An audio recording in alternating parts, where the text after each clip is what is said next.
Escenaris, cinema, arts plàstiques, lletres, tendències, innovació, exposicions. És cultura. La periodista Llúcia Ramis acaba de publicar la seva segona novel·la, Egosurfing. La novel·la, guanyadora del Premi Josep Pla, parla de la pràctica de buscar-se un mateix a internet. En aquesta entrevista ens explica què trobarà el lector al llibre i com veu la situació actual del periodisme. Jo crec que la paraula clau és trobar, perquè el que trobarà precisament són personatges que estan molt perduts, no? A mi la meva idea, quan vaig escriure Egosurfing, era explicar que quants més sistemes de recerca tenim a l'abast, com puguin ser Google, Facebook, Google Earth, GPS, etc., quants més sistemes podem arribar allà on sigui i a la persona que sigui, més perduts ens sentim i més insatisfets estem amb allò que trobam. I jo vaig preguntar-me per què és això. I em va fer l'efecte que en el fons el que buscam és que ens busquin a nosaltres mateixos. En realitat el que fem és una recerca, sempre ens estem buscant a nosaltres mateixos, però ara és molt obvi, no? És molt evident. És posar el teu nom a una finestreta i allà surt tota la informació que la xarxa té sobre tu, que això seria l'egosurfing. Bé, són personatges igual que els que podem trobar coses que et passen a Barcelona quan tens 30 anys. Són personatges que volten justament la trentena, que per una sèrie de circumstàncies no estan fent feina d'allò que volen, tampoc estan en una situació sentimental que és la que ells voldrien, i com que no estan allà on volen, busquen allò que els ha de decidir o que els ha d'agradar, no?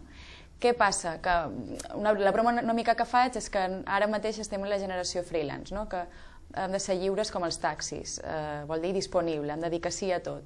I ells, com que ho han agafat tot, no saben ara destriar què és allò que haurien bueno, que els hi convé més. I com que no saben què és el que els hi convé més, fan una mica, tantegen una mica per tot arreu, no?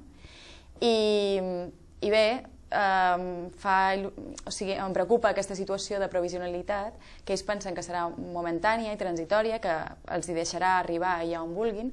Jo crec que la gent que tenim 30 anys estem bastant preparats, tenim estudis, hem estat treballant, sabem idiomes, 1000 coses, hem dit que sí a tantes coses que ja ho sabem fer tot, però encara i així tenim contractes molt precaris, ens tracten una mica amb condescendència i pensam que aquest no és el nostre lloc, però tampoc sabem.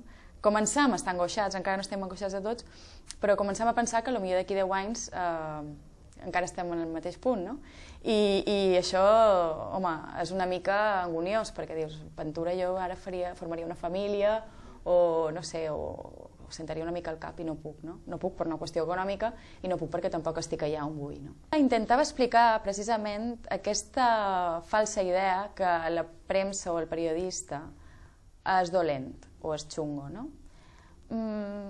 Crec que la televisió i la televisió i la premsa escrita estan tendint cap a un sensacionalisme molt bèstia, però no crec que el culpable sigui el periodista, no crec que sigui el redactor. No sabria dir qui és el culpable, però no és el redactor. El redactor, si li diuen has de fer aquesta feina, ell la fa. I la farà el millor possible, i si la feina el millor possible que ha de fer és estar tot el dia preguntant per aconseguir una resposta, ell no té la culpa, l'estan contractant per això.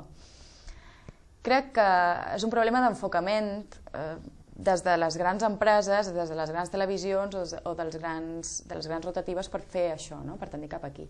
Però no crec que el periodista en si sigui dolent. I aquí moltes vegades paga el missatger i no em sembla bé, no? Tendeix cap al sensacionalisme també perquè és la gent el primer que llegeix. Tu mires les notícies més llegides a la premsa online i sempre són notícies que a mi no m'interessen gens, però que són això, morts i assassinats i sang i fetge, no? Que sempre ha interessat a una determinada part de la societat. Clar, jo crec que el periodisme va cap a idees molt breus, molt superficials, que no duen a la reflexió i que tu pots veure una història terrorífica que penses que no te passarà mai a tu perquè si la veus publicada és que li ha passat a una altra persona. I també qui diu terrorífica diu ridícula. A la novel·la també xerra d'aquesta gent que intenta ser famosa i que el divertit de la fama és que no pots controlar les conseqüències d'aquesta fama. I tots els que intenten entrar a Gran Hermano o a un reality show o un diari de Patricia o un d'aquests que regalen diners als vespres i tal, tots aconsegueixen ser famosos a la seva manera, però no d'aquella manera que ells haurien volgut, que són petites històries que intercalen dins la història principal de la novel·la. Clar, si ja des de començament confonem reconeixement amb fama, si ja des del començament confonem titular amb contingut, el periodisme en què queda.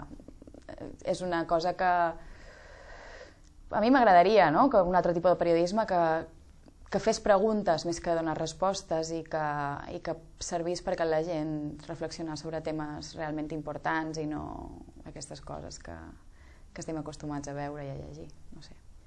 No té cap sentit. És a dir, sempre serà molt còmode llegir paper amb un cafè, però no té cap sentit que a les 10 estiguis llegint paper amb un cafè a les 10 del matí quan la primera actualització online ha estat a les 7 de la matinada, o sigui, a les 7 del matí, no? No té cap sentit, ja estàs 3 hores desfasat i ara mateix la velocitat i la immediatesa s'han tornat imprescindibles, en tots els sentits, no només en l'informatiu, també en els de sentiments i en el de la feina, ho has de fer tot d'una, no? Aleshores, jo crec que la premsa escrita tenia una boníssima oportunitat per ser precisament una premsa editorial, reflexiva, d'aquests que estàs 3 hores gaudint del teu diari mentre esmorzes o fas alguna cosa, i ho ha perdut això perquè no ho està fent, i el que està fent és copiar, s'estan copiant mútuament la premsa online de la premsa escrita. La premsa escrita, jo crec que un dels pitjors errors que ha comès és fer premsa gratuïta, que és cert que acostuma la gent a llegir, que això està bé, però acostuma la gent a llegir una cosa que no cal que la llegeixi en paper perquè és més ecològic si la mira per internet.